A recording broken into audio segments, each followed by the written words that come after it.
Welcome back to Chapter 10 video on, as always, again, our food management systems.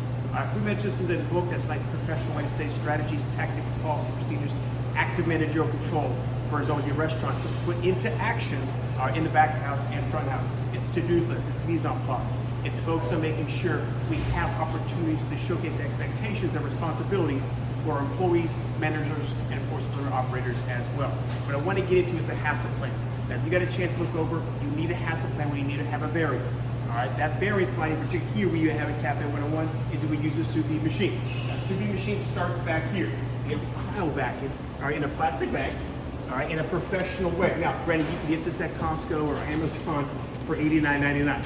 This one's about $4 grand. Why, Professor? It's got that NSF seal on, National Sanitation Foundation. All right, it's legit, it's professional, commercial grade. So we seal a protein. All right, it can seal pretty much anything, but we most likely want to seal proteins into this basic plastic paste. All right, bring it over to our sous vide machines.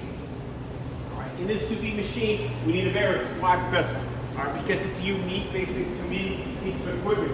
All right, usually, in particular, if it's on a grill or an oven, saute pan, you have to cook chicken to 165 internally. But when you use sous vide, you could lower the internal temperature. But you have to have a HACCP plan to go along with it.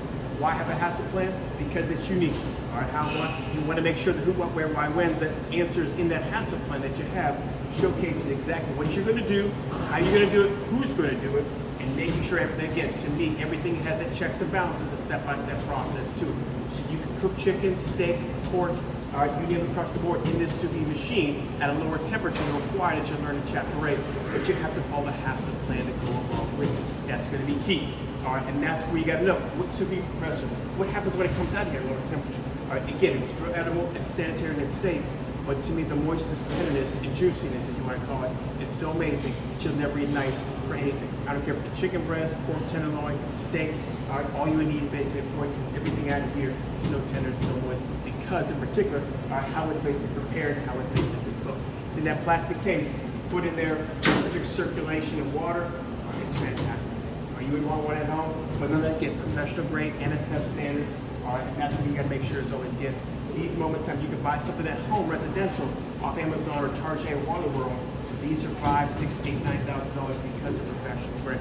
All right, again, getting into active managerial control, again in Chapter 10, making sure policy and procedures on everything. Fire safety, someone gets cut, someone gets burned. Sanitation, safety on front of the house, back of the house.